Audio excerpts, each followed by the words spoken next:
Muy bien, vamos a leer. Vamos a ir leyendo unos poquitos pasajes para darles un contexto de la historia y el mensaje, porque esta historia le podemos sacar muchos mensajes, ¿verdad? Pero hay uno que hoy yo quiero que hablemos de esta parte, de este mensaje, que me encanta mucho. Dice que la palabra del Señor vino a Jonás, hijo de Amitai, y le dijo: anda, ve a la gran ciudad de Nínive y proclama contra ella que su maldad ha llegado hasta mi presencia. Vamos a hablar primero Jonás. ¿Quién era Jonás? Jonás, le voy a decir qué significa Jonás. Jonás significa paloma, mensajero. Qué interesante, ¿verdad? Dios siempre es perfecto en todo eso. Jonás era un profeta, fue un profeta de Dios israelita. Enseñaba entre el pueblo de Israel, conocedor de la palabra. Este hombre era conocedor de la palabra, conocedor de Dios. Sabemos esto porque en Jonás 4:2 dice también, él dice: yo sabía que eres Dios. Entonces sabemos que él conocía a Dios y era un profeta. Fue un profeta en el reinado de Jeroboam II, rey de Israel. El hogar de este hombre, de Jonás, estaba en Galilea, como a 6 kilómetros de Nazaret. Ahí nos vamos ubicando. Pero no puedo dejar pasar algo sobre este hombre, profeta de Israel, y por qué Dios también lo manda y todo el contexto de la historia. En Segunda de Reyes, no lo tienen que buscar en este momento, en Segunda de Reyes, el capítulo 14, el versículo 23, describe cómo era Israel en el tiempo de Jonás. Cómo era que estaba Israel en el tiempo en que Jonás era un profeta de Dios ahí en Israel. Dice que Jeroboam II era el rey. ¿Ok? Este hombre, vean lo que estaba pasando en Israel ahí en ese momento que él era profeta en Israel. Jeroboam, el rey, dice que había puesto límites a la ciudad. Le había construido unos muros alrededor de la ciudad. ¿Y saben para qué? Para que los israelitas, como Israel se había dividido en dos, lo vimos otra vez en la semana pasada, en dos reinos, el reino del norte y el reino del sur. El reino del norte era Israel y el reino del sur, Judá.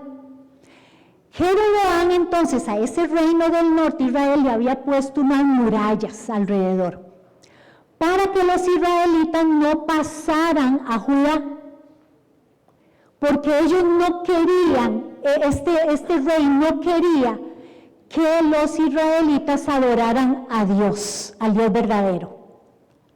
Ven en lo que se había convertido el reino del norte, Israel. Dice que Jeroboam había construido 2 becerros de oro, 2 ídolos, para que los israelitas lo adoraran. Entonces él no quería que fueran a Judá, al reino del sur, a adorar. Quería que adoraran los dos, él quería que adoraran los 2 becerros de oro. Vea cómo estaba este asunto, hermanos. Y Jeroboam los incitaba a pecar y adorar ídolos. Así estaba el pueblo de Israel en ese momento. Ahora, vean que dice: anda y ve a la gran ciudad de Nínive y proclama contra ella que su maldad ha llegado hasta mi presencia. Nínive. Vamos a situarnos ahora en Nínive.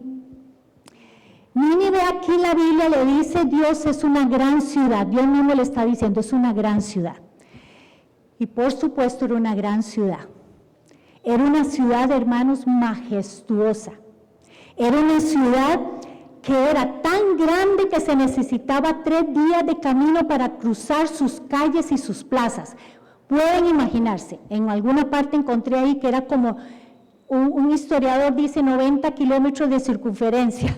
Yo anduve por todo Costa Rica buscando cómo unir las ciudades y al final me aburrí para ver, yo, como cuánto le puedo decir a los hermanos que era tan grande.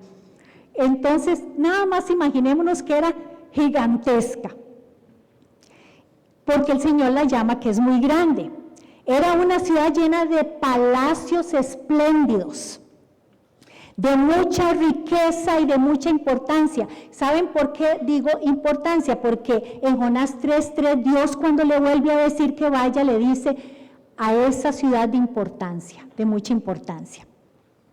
Hermanos, Nínive era la capital del reino asirio. Vivía ahí muchísima gente, pero esta gente era mala como ellos solos, porque tenían un rey muy malo, y todo el mundo era malo.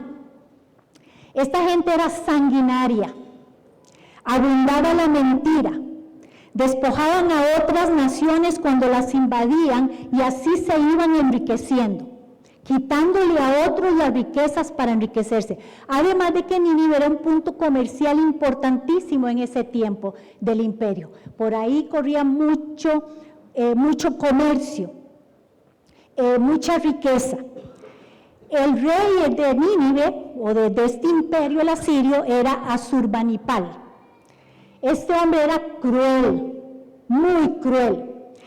Se dice que cuando obtenía la victoria sobre sus enemigos o sobre los pueblos de alrededor, les cortaba la cabeza. Hay niños aquí hoy, porque esto es muy cruel. Les cortaba la cabeza, les sacaba los ojos, les cortaba las manos, les cortaba las orejas. Bueno, pero por dicha no fue Asurbanipal lo tuyo. O sea, era un hombre malo, malvado. Y el pueblo, esta gente de Nínive, como tenía tanto poder, se creían los más maravillosos, ¿verdad? Lo más grande, la ciudad era esplendorosa, sus edificios colgaban jardines maravillosos, etcétera, etcétera. Y esta era la ciudad donde Dios está mandando a Jonás. Entonces, imaginémonos. Jonás se prepara para irse, pero ¿saben qué hace? Dios le dice que vaya para allá y él se va para el sur. Agarró para otro lado, completamente contrario. Dice que Jonás se fue, pero en dirección a Tarsis para huir del Señor. Y vean, para huir del Señor. Tengan esa frase ahí, clarita, clarita, para huir del Señor. Dios le dice entonces, ¿por qué lo está enviando a Nínive? ¿Por qué lo está enviando? ¿Para qué? Porque Dios dice, la maldad ha subido delante de mi presencia. Quiero que les vayas a decir eso. Hasta ahí, sin saber el resto de la historia. Eso es lo que tenemos, eso es lo que el pasaje nos está diciendo. Dios le dice que vaya a la gran ciudad y proclame contra ella. Y que le diga eso, su maldad ha subido a mi presencia. Hermanos, vean, y hermanas, Jonás es enviado a una ciudad enorme, pagana, cruel, llena de idolatría y llena de pecado. Y Jonás, cuando dice aquí que se fue en otra dirección, está protestando contra el deseo y el mandato de Dios. Y entonces Jonás está decidiendo no cumplir con la misión de Dios. Jonás tenía que ir a Nínive, pero no fue. Se fue para otro lado. Él tenía que ir a exhortarlos y a decirles que sus pecados, Dios sabía de sus pecados, pero él no fue. Aquí estamos viendo al profeta tal y como es, hermanos. Tal y como es. Su vida, su corazón desnudado como es. Al irse a la dirección contraria, él está diciendo quién es él realmente. Hermanos, es un profeta. ¿Cómo? Los profetas obedecían, ¿verdad que sí? Se obedece lo que Dios dice, si se le conoce y se le teme. Él se alejó de la voluntad de Dios. Este profeta sigue diciendo la historia que compró un boleto, compró un pase, compró un tiquete para montarse en un barco e irse bien lejos al otro lado. Y dice que se fue en la dirección contraria evadiendo el llamado de Dios. ¿Cuál es la prueba de obediencia de cualquier creyente y temeroso de Dios? ¿Cuál es una prueba de obediencia? Obedecer, hermanos. Obedecer es una prueba de obediencia. Es cierto, hermanos, que la tarea que Dios le estaba entregando a este hombre no era fácil. Por supuesto que no. Nínive era una ciudad inmensa, llena de gente, orgullosa de su poder y llena de ídolos. De hecho, hermanos, una cosa que encontramos en el profeta Nahum, en el capítulo 3, versículo 3, describe a esa ciudad. Y vamos a ir un poquito para que veamos también el contexto de cómo está esa ciudad y a qué se estaba enfrentando Jonás.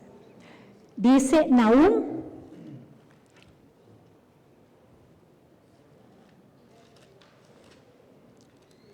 Nahum 3 del 1 al 3. Está describiendo en este pasaje a Nínive.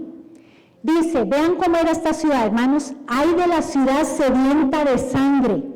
Yo les dije que era una ciudad sanguinaria, ¿verdad? Repleta de mentira, insaciable de rapiña, aferrada a la presa. Se oye el chasquido de los látigos y el estrépito de las ruedas al galopar de los caballos, el chirrido de los carros.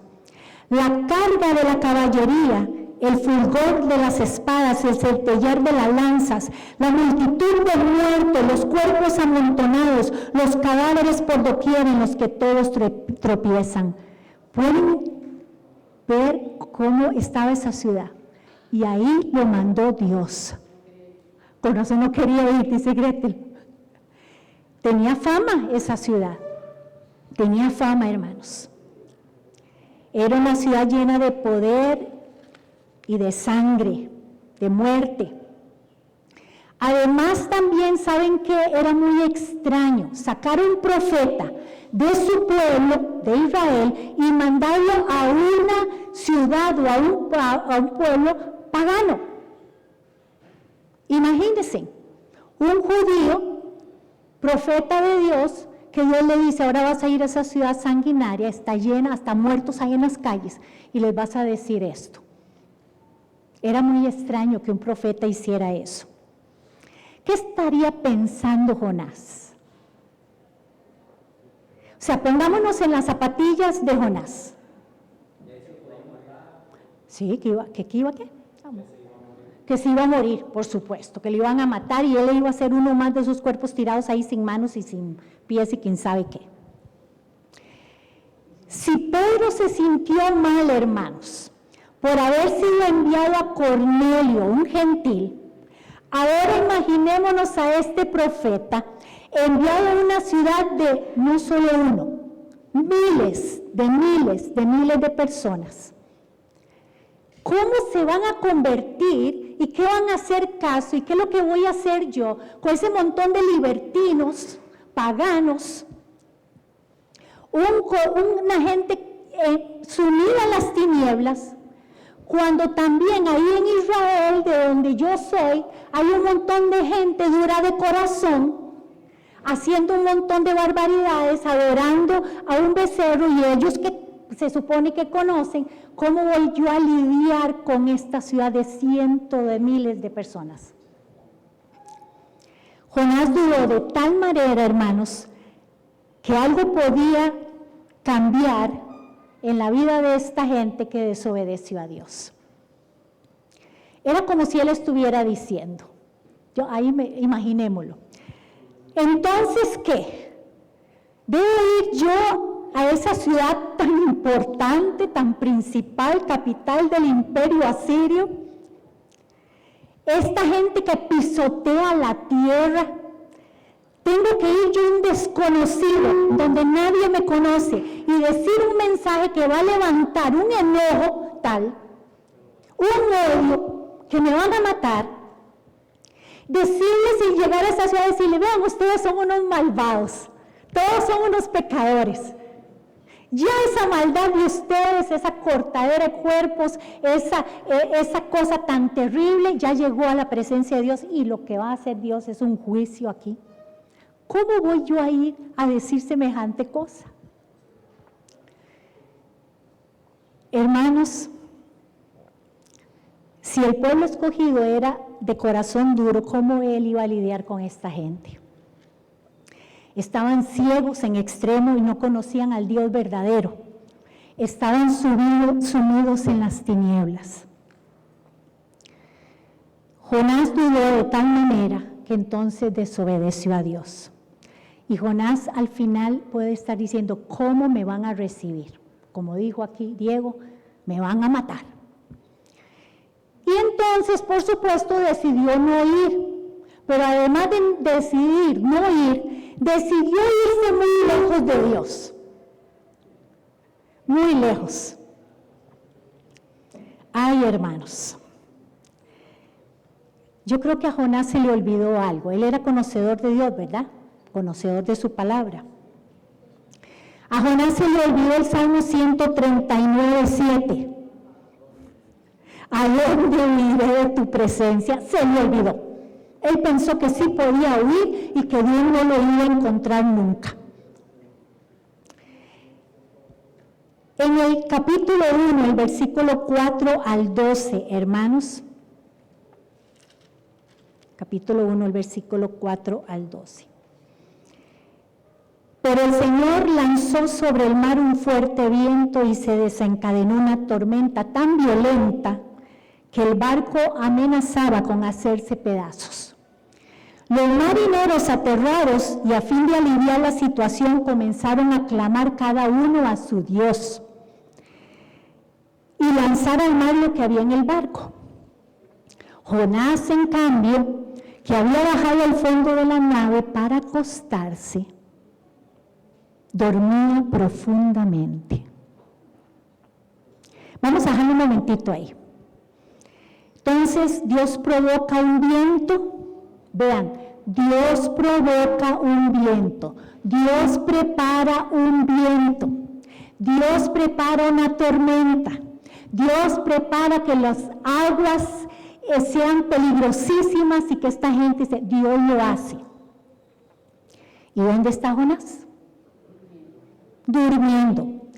Dice la versión griega que Jonás estaba roncando, hermanos. Seguro por los ronquidos de Jonás no oía lo que estaba pasando en el barco, el viento y todo lo que sucedía en ese barco. Digamos que roncaba tan duro por eso, pero la versión griega dice que él roncaba. El capitán se le acercó y le dijo, ahí en el 6, el capitán del barco se le acercó y le dijo, ¿cómo puedes estar durmiendo? Levántate, clama a tu Dios, quizás se fije en nosotros y no perezcamos. Ay, hermanos, qué tirada. ¿Cómo puedes estar durmiendo? Y vean, ahora más adelante dice varias cosas que en lugar de leerlas, mejor se las voy a decir.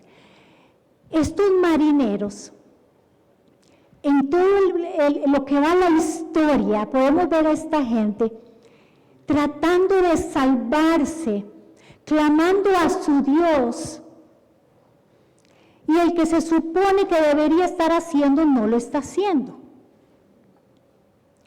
Hermanos, algo no está bien con este hombre. Ahora dice, los marineros se dijeron unos a otros, vamos, echemos suertes para averiguar quién tiene la culpa de que nos haya venido este desastre. Y así lo hicieron, y cayó la suerte ¿sobre quién? Jonás, el dormilón. Entonces le preguntaron, dinos ahora, ¿quién tiene la culpa de que nos haya venido este desastre? ¿A qué te dedicas? ¿De dónde vienes? ¿Cuál es tu país? ¿Y a qué pueblo perteneces? Díganos, ¿quién es usted? Y entonces Jonás dice que él es hebreo, que le teme al Señor, que es el Dios del cielo, que hizo el mar y la tierra y todo el reconocimiento que hace. Y los marineros se aterraron aún más, porque dice que sabían que Jonás huía del Señor. Ellos le dijeron, ¿qué es lo que has hecho? ¿Qué es lo que has hecho? Bueno, la historia dice que el mar se enfurecía aún más. Aquello era, ¿verdad?, terrible, se seguía enfureciendo. Ahora, hermanos, más adelante estos hombres también, o sea, vean qué interesante, ellos en un momento de necesidad ellos están clamando a su Dios.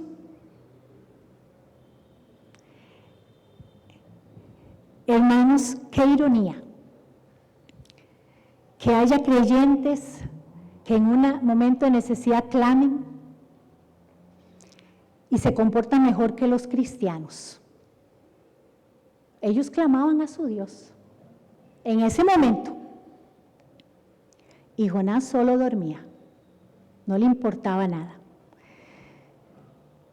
Y hermanos, después sigue la historia que entonces ellos deciden echarlo al mar, porque Jonás les dice que lo echen al mar. ¿Qué vamos a hacer contigo? Dice, écheme en el mar, yo sé que se va a calmar. Pero ellos en un intento, antes de echarlo al mar, ¿saben qué hacen? No. Ellos todavía intentan remar. Dice aquí, vean lo que dice, en el 13, en un intento por regresar a tierra firme, los marineros se pusieron a remar con todas sus fuerzas. No querían echar a Jonás al mar. Estos hombres estaban teniendo compasión de Jonás. Qué triste, hermanos. Qué tristeza. Y muchos nos comportamos así. Los no creyentes tienen compasión de nosotros. Qué tremendo, ¿verdad? Aquí está, ¿qué les dije antes? Que aquí está el hombre tal y como es, Jonás el profeta. Pero dice que el mar se enfurecía aún más. O sea, Dios no lo iba a dejar. Dios no lo iba a soltar. El mar se seguía enfureciendo más y más contra ellos. Entonces ellos comenzaron a clamar ¿a quién? Ya habían clamado a su Dios. Nada pasó. Al Señor Dios Todopoderoso. Dijeron, a este Señor, este Dios, nosotros vamos a clamar. Y aquí está la oración de ellos en el versículo 14. Oh Señor, tú haces lo que quieres. No nos hagas perecer por quitarle la vida a este hombre. O sea, no queremos quitarle la vida a este hombre. Ni nos hagas responsable de su muerte, de la muerte de un inocente. Todavía, aunque él era culpable, le decían inocente, lo estamos viendo. Así que tomaron a Jonás y lo lanzaron al agua. Y la furia, podemos imaginar la furia de ese mar, se aplacó. Y al ver ellos que la furia del mar se aplacó, se apoderó de ellos, dice que un gran temor al Señor. ¿Y saben qué hicieron después? Algo que Jonás debería estar haciendo. Ofrecieron sacrificio y votos a Dios. ¿Saben qué es un voto? Es un compromiso de consagrarse a Dios para siempre. Esta gente en el barco se volvieron todos al Señor Dios Todopoderoso, al único, y le entregaron sus vidas. Se convirtieron los primeros. Que esta historia se tiene, ¿verdad? Entonces dice el versículo 17, otra vez, ¿quién dispuso la tormenta? Ahora dice, el Señor por su parte dispuso un enorme pez. ¿Qué tienen en sus Biblias? Preparó. Dios preparó. Ahora, estuve leyendo bastante algunas cosillas sobre esto y la gente habla de una ballena y que era así, así. No sabemos, Dios dispuso un pez especial para Jonás. No era cualquier pez que iba pasando por ahí, hermanos. No, de los muchos que hay en el mar. Era uno específico que Dios preparó, dispuso. Así como dispuso la tormenta, dispuso el pez. Ay, Dios mío. En el capítulo 2 vemos la oración de Jonás. y Jonás en el vientre del pez. Vamos a ver qué está diciendo Jonás ahí adentro. Jonás entonces oró, al fin oró, hermanos, al Señor Dios desde el vientre. Y dijo: en mi angustia clamé al Señor y Él me respondió. Desde las entrañas del sepulcro pedí auxilio y tú escuchaste mi clamor. A lo profundo me arrojaste, al corazón mismo de los mares. Las corrientes me envolvían. Todas tus ondas y tus olas, vea, tus ondas, tus olas pasaban sobre mí. Y pensé: he sido expulsado de tu presencia. Disculpe, Jonás, pero usted fue el que se alejó. ¿Cómo volveré a contemplar tu santo templo? Las aguas me llegaban hasta el cuello, lo profundo del océano me envolvía. Las algas se me enredaban en la cabeza, arrastrándome a los cimientos de las montañas. Me tragó la tierra y para siempre sus cerrojos se cerraron tras de mí. Pero tú, Señor Dios mío, me rescataste de la fosa. Al sentir que se me iba la vida, me acordé del Señor. Al sentir que se me iba la vida, me acordé del Señor. Y mi oración llegó hasta ti, hasta tu santo templo. Los que siguen a ídolos vanos abandonaron el amor de Dios. Yo, en cambio, te ofreceré sacrificios y cánticos de gratitud. Cumpliré las promesas que te hice. La salvación viene del Señor. Ahora sí, la salvación viene de Él. ¿Y qué dice? Que entonces el Señor dio la orden y el pez vomitó a Jonás en tierra firme. Según dicen, lo vomitó en alguna tierra ahí por el Mediterráneo, ¿verdad? Pero lo vomitó, así salió Jonás. En fin, esta profecía, hermanos, trata lo que Dios hace con su profeta. Todos hemos a veces visto esta historia como el pez que se tragó a Jonás, que no obedeció y tenía que ir a evangelizar y no lo hizo y desobedeció. Pero lo más importante en esta historia es que Dios está tratando con el corazón del profeta, con el corazón de este hombre. Se trata del corazón de Jonás. El pez, ¿saben qué hizo? Alinear el corazón de Jonás con el corazón de Dios. Dios fue disponiendo todo en una línea tan maravillosa. Y esos 3 días ahí, le dio mucho que pensar, mucho que arrepentirse, mucho querer cambiar y ser transformado. Y Dios usó a este pez para alinear el corazón de Jonás, porque es allí donde él clama a Dios, es allí. Ahí adquirió un nuevo corazón, creemos que sí, ¿verdad? Porque todavía le faltaba. Cuando él tenía libertad, le pareció que era posible huir de Dios, pero encerrado ahí entre los límites del vientre del pez, comienza a orar y se sitúa en la presencia de Dios, porque empieza a clamar. ¿Cuánto aprendemos, hermanos y hermanas, cuando somos refrenados? No sé, Dios puede mandar algún refrén en nuestras vidas, cuando andamos perdidos en algún camino que Dios no nos ha mandado. Puede usar una gran tormenta, puede usar un gran pez. Él dispone lo que quiera para atraer hacia sí mismo a sus hijos e hijas. Él comienza a orar y entonces se sitúa ahí en la presencia de Dios. Hermanos, somos a veces muy irresponsables y nos salimos del camino.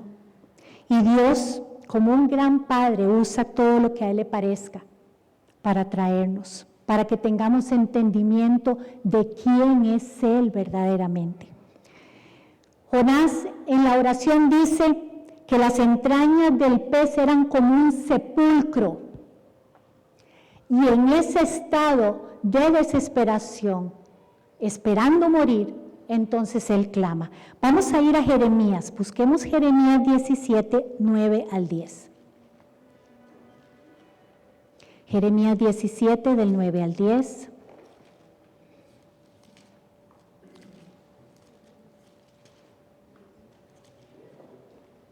Jeremías 17, 9 a 10. Muchos no sabemos este pasaje. Dice que nada hay tan engañoso como el corazón. No tiene remedio. ¿Quién puede comprenderlo? Y dice así: yo, el Señor, sondeo el corazón y examino los pensamientos, para darle a cada uno según sus acciones y según el fruto de sus obras. Nuestro corazón es engañoso. El corazón de Jonás lo engañaba. Hermanos, y el Señor está diciendo algo que debemos siempre tener presente. Él es el que sondea nuestro corazón y sabe qué es lo que hay realmente ahí. Y si sus hijos y sus hijas necesitan alinear su corazón con el corazón de Dios, Él como papá lo va a hacer. Nos dice la palabra que Él al que ama, disciplina, ¿cierto? Y gracias a Dios por la disciplina de Dios, en un pececito, no sé, en alguna otra cosa, que venga para que nos alinee.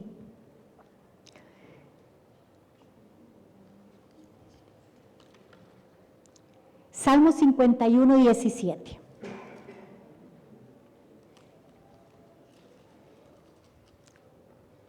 Salmo 51, 17. Vean lo que dice este pasaje. El sacrificio que te agrada es un espíritu quebrantado. Tú, oh Dios, no desprecias el corazón quebrantado y arrepentido. Este es parte de este mensaje, hermanos. Si nuestro corazón es un corazón quebrantado y humilde delante de Dios, Él va a hacer lo que Él quiere hacer y nosotros nos disponemos para hacer como Él quiere que hagamos. Hermanos, si nuestro corazón entonces no está alineado con el de Dios, Él puede usar entonces lo que le plazca y le parezca, en el momento que quiera, como quiera. Él es Dios. Él nos puede tratar con rigor para hacernos volver a su voluntad. ¿Sí le parece? Este hombre estaba siendo tratado con rigor, ¿verdad? Estaba siendo tratado con mucho rigor. Hay algunos que no buscan la presencia de Dios y no oran cuando están afligidos y más bien se enojan. Hay algunos cristianos que cuando están pasando una situación, en lugar de clamar desde el vientre del pez ahí en el sepulcro, se enojan con Dios y tratan de huir aún más. El mensaje es que Dios nos está invitando a su presencia para cambiar nuestro corazón, hermanos. El corazón nuestro cambia cuando estamos en la presencia de Dios, aceptamos su invitación a Él. Y empiezan a cambiar tantas cosas, hermanos, en nuestra vida. Lo que creíamos que sabíamos, lo que creíamos que estábamos haciendo bien, se desnuda ahí y dice Dios: no, hijito, hijita, eso no va por ahí. Así no es. Jonás huía de aquel a quien podía clamar. Qué cosa, ¿verdad? Pero peor aún, que muchos también están ejerciendo el servicio a Dios, diciendo que le sirven a Dios, lejos de la voluntad y de la relación con Dios, por sus propias fuerzas y por lo que sea. Dios prepara de todo para traernos a relacionarnos con Él, pero muchos están dormidos, roncan tan fuerte que no están escuchando el susurro de Dios. No están escuchando la voluntad de Dios. Están oyendo con una actitud de desprecio, donde el corazón no está alineado con el de Él. Y entonces se están perdiendo algo maravilloso, se están perdiendo una transformación impresionante, de acuerdo al corazón de Dios. Esta historia nos está mostrando dos tipos de carácter. El carácter de Dios, que es un carácter compasivo, misericordioso, amoroso, que valora la vida y que desde el principio ha deseado la salvación de todos y alcanzar a todas las naciones. En comparación tenemos a Jonás, que nos muestra un carácter egoísta que excluye a los pecadores, que hace acepción de personas y no desea la salvación de nadie, de ningún pecador. Dios quiere que Jonás lo conozca. El profeta quizás decía, yo conozco a Dios, soy su profeta. No estaba haciendo nada en Israel, hermanos, porque ahí él pasaba y veía los becerros, no estaba haciendo nada. Y Dios lo que quiere enseñarle es que lo conozca, que valore la vida humana, que sea compasivo como Él es. Y en Jonás, vamos otra vez a Jonás 3, en este caso, Jonás capítulo 3, otra vez entonces ya vimos que Jonás se arrepintió, se alinea ahí, parecemos que se está alineando con el corazón de Dios. Y el Señor vino otra vez, por segunda vez, y le da la misma palabra. Dios no se da por vencido, hermanos, nunca. Y le da otra vez, anda, ve a la gran ciudad de Nínive y proclama el mensaje que te voy a dar. Jonás, ¿para dónde se va esta vez? A Nínive. No sea que se lo traiga un tiburón blanco, ¿verdad?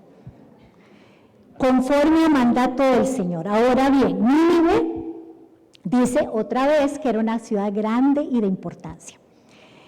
Y entonces ahí está Jonás, entra a la ciudad.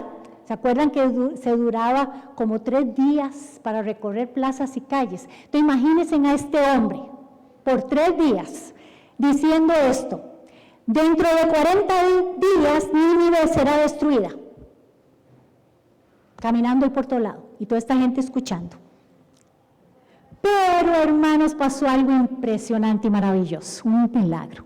Los ninivitas dice que creyeron a Dios lo que estaba diciendo.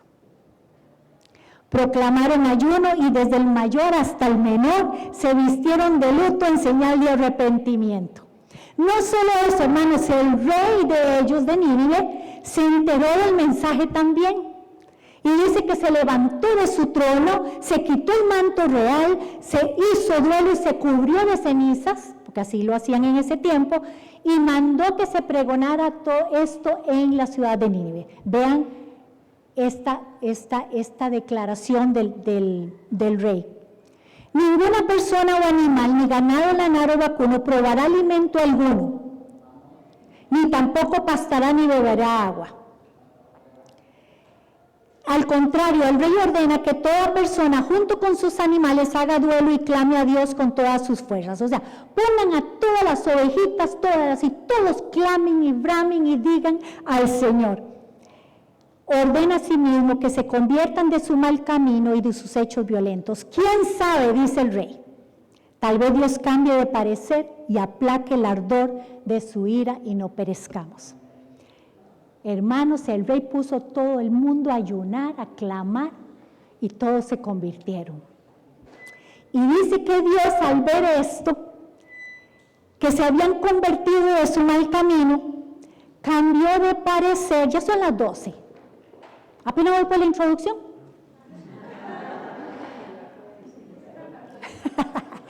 No, ya vamos. Dice Pablo que me quedan 3 minutos. 2:30. Bueno, voy a intentarlo.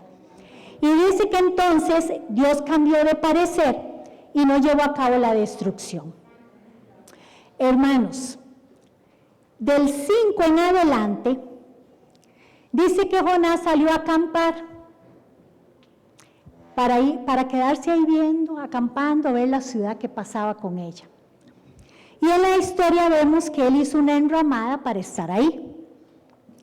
Y se sentó bajo la sombra. Y Dios, hermanos, para aliviar el malestar de Jonás, de estar ahí sentado, dice que le hizo ¿qué? Sí, como una enramada, una calabacera, ¿verdad? Entonces dice que el Señor otra vez dispuso una planta. Vea que todo lo va disponiendo el Señor. Una planta, la cual creció y le cubrió la cabeza a Jonás y le dio sombra, y Jonás se alegró muchísimo. Qué delicia, aquí estoy viendo a ver qué va a pasar en esta ciudad. Tengo una sombra maravillosa, estoy súper bien. Pero al amanecer, al día siguiente, dice que Dios dispuso otra cosa. ¿Qué? Un gusano, para que se comiera la planta y se marchitara. Y después dice que Dios dispuso un viento, pero dice que ese viento era abrasador. Y que entonces el sol estaba hiriendo a Jonás. Dios dispuso todo, porque el corazón de Jonás todavía no estaba realmente alineado con el del Señor. Y entonces dice que Jonás, con deseo de morir, se exclamó: prefiero morir que seguir viviendo. Esta es la segunda vez que lo dice. Como nada le sale como él quiere, como él espera, prefiero morirme que seguir viviendo. Ve hasta dónde llega. Y esta es la segunda vez que el Señor le dice: ¿tienes razón de enfurecerte tanto por la planta? Antes le había dicho, le hizo la misma pregunta, él no contestó, pero en esta sí contesta y dice: claro que tengo la razón, me muero de rabia. ¿Qué maneras? ¿Verdad? ¿Qué manera? Y el Señor le dice: tú te compadeces de una planta que sin ningún esfuerzo de tu parte, porque fui yo el que lo dispuse, creció en una noche y en la otra pereció. Y de Nínive, una gran ciudad donde hay más de 120,000 personas que no distinguen su derecha de su izquierda y tanto ganado, no habría yo de compadecerme. Y así termina este libro. No habría yo de compadecerme. Hermanos, a lo largo de este libro lo que vemos es el propósito de Dios de tratar con el corazón de Jonás. Es como si Dios le hubiera dicho: recuerda, Jonás, quién soy. Tienes que someterte a mi autoridad, yo tengo toda la autoridad. Esa es una ciudad llena de pecado, pero yo quiero que ellos se salven. Y cualquier cosa, obstáculo, yo voy a enviar los recursos para que lo hagas. Pero el principal obstáculo para este mandato de Dios era el corazón de Jonás. Ese era el principal obstáculo. Hermanos, Dios quiere que lo conozcamos, que seamos transformados y alineados con Él, con su voluntad, con sus planes, con sus propósitos. Mostrarnos cuán compasivo, misericordioso, justo y amoroso Él es. ¿Qué cosas están atentando en su vida, en la vida de su familia, en la vida de esta ciudad, contra el avance del reino de Dios? Quizás no son otros obstáculos, es nuestro corazón lo que está atentando contra el avance del reino de Dios. Tenemos que ser transformados a la imagen de Cristo. Él quiere que seamos transformados a la imagen de Cristo. Él no desea destruir al pecador, hermanos. Él quiere que se arrepienta y que reciba salvación. No seamos como Jonás. Deseemos la transformación de nuestro corazón y alinearnos con Él. No veamos a Dios como el bombero del día, o que Dios es solo mío y no es de nadie más, de ese montón de pecadores en la calle. No encajonemos a Dios, no lo limitemos, pensando nosotros que lo limitamos. Dios no puede ser limitado. No tengamos a un Dios religioso, y lleno de juicio, hermanos, porque ese no es Dios. El libro de Jonás nos muestra a un Dios que ama, que tiene misericordia y paciente, que desea, Él quiere que usted y yo tengamos una relación permanente con Él, no religiosa. Él está dispuesto a que su pueblo aprenda a tener misericordia. Jesús también se identificó como alguien mayor que Jonás. Jesús dijo en Mateo 12 que Él es mayor, que Él mismo, Jesús es mayor. No solo, hermanos, porque su resurrección fue mucho más que sobrevivir en un pez 3 días. Su resurrección fue más que eso, porque Jesús se encuentra en perfecta armonía con Dios, con el Padre, y nos ofrece a todos lo mismo. Él no ha cambiado. El mensaje de Cristo transforma, sigue transformando, sigue sanando, sigue liberando. Tener la semilla, tener el mensaje del Evangelio no es suficiente, hermanos. Eso no es suficiente. Mi carácter, mi corazón debe estar cambiando. Si no está cambiando un poquito, quiere decir que estoy lejos de Dios. Porque en la presencia de Dios se cambia, se transforma. Y esto es lo que Dios quiere. Hermanos, a mí esta historia, que tengo casi todo el libro subrayado, voy a tener que comprarme otra Biblia, me ha hablado tanto y me ha desafiado muchísimo. ¿En qué lo desafía a usted esta mañana? Y esto va a ser, ya vamos terminando, como dijo aquel, ¿verdad? Y no terminaba nunca. Hermanos, ¿en qué lo desafía a usted esta historia? Cuénteme. Una vez más leer el libro de Jonás, estudiarlo. ¿En qué le desafía a usted esta mañana?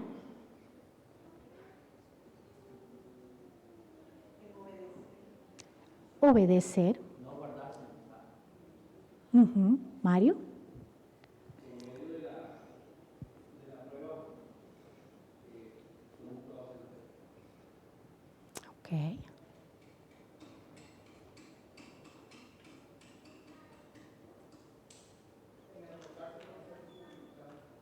¿En qué?